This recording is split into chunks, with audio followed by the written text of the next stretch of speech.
in the movie Reb 1, you have J.K. Simmons as Santa Claus, and he works with The Rock, who's playing Cal, his private security detail. When one night Santa Claus is kidnapped and Reb 1 goes missing, that's his code name, hence the name of the movie. I had a pretty good time with this movie's plot because as somebody who's not super crazy into Christmas films, I find them pretty generic and cheesy usually. This movie didn't really feel like a Christmas movie. It felt like a giant action blockbuster just during Christmas, which won't work for everybody who wants the generic, warm and fuzzy Christmas film. But for me, I like a contrast because we have that other movie 1,000 times. Let's do something new.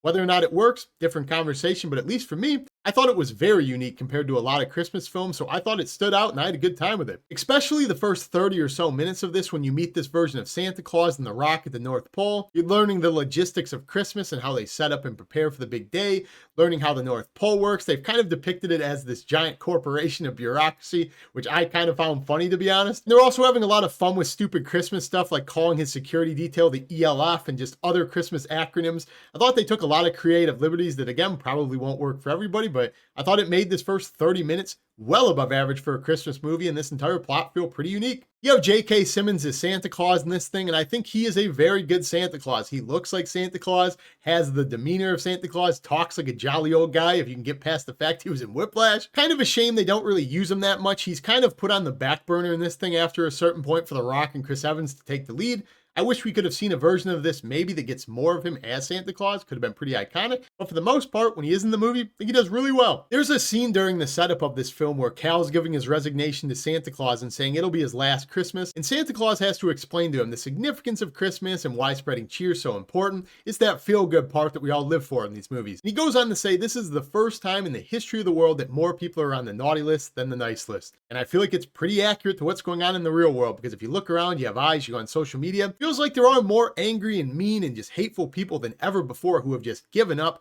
So I thought the message was pretty profound, even though they are exploring it in a Christmas movie that's pretty silly, because this is a time of year that is very important to a lot of people. And in that same scene, Santa Claus goes on to say that he does this for the child and everybody, not just current children, but people who were children, aka adults. I thought that's also pretty powerful, because I've found as I grow up, the difficulty of aging and becoming an adult is not losing that you were a child, but the fact that everybody else has. It feels like a lot of people have just been defeated by life. They are worn down. They don't want any fun anymore. They don't want any imagination. They are adults now, and they basically hold it against you if you still have that spirit inside of you. If you have drive, you have dreams, you want to be a child, you want to have fun, do silly things. People make fun of other people for doing that. They don't think it's cool anymore once they get to a certain age. So I relate to the fact that everybody to a certain extent needs to be a child inside. It keeps you young. That's just a message I will always get behind. I don't think you're ever too old to have a good time. So I thought that was also pretty profound, again, in a silly Christmas movie type of way. And if hearing me say that it sounds like this is a serious film, do not be fooled. This is not a serious movie. This is big, dumb action, blockbuster fun, just at Christmas time. It kind of knows exactly what it wants to be. You have The Rock and Chris Evans going around trying to save Santa Claus, trying to find the bad guys. And there's some CGI that ranges from absolutely awful to pretty cool,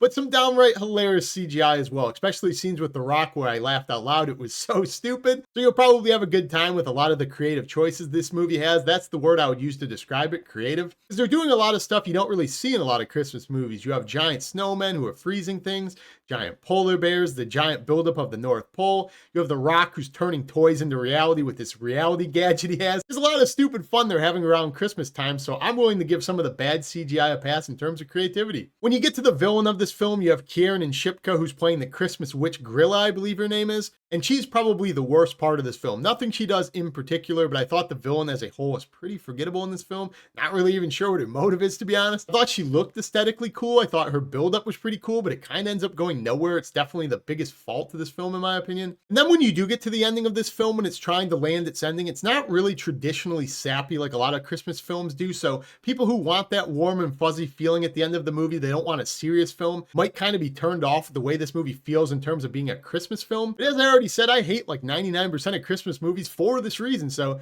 the ending also really worked for me because it wasn't over the top, traditionally sappy. So overall, guys, I will say I do not understand the rhetoric around this film whatsoever. This is like the second or third film this year I'm in this camp where I just feel like a giant hate mob picked it up and it just never let go. I don't understand where most people are coming from. I heard this is like the worst Christmas movie I've ever seen, and the acting is terrible and the CGI is terrible and it's boring.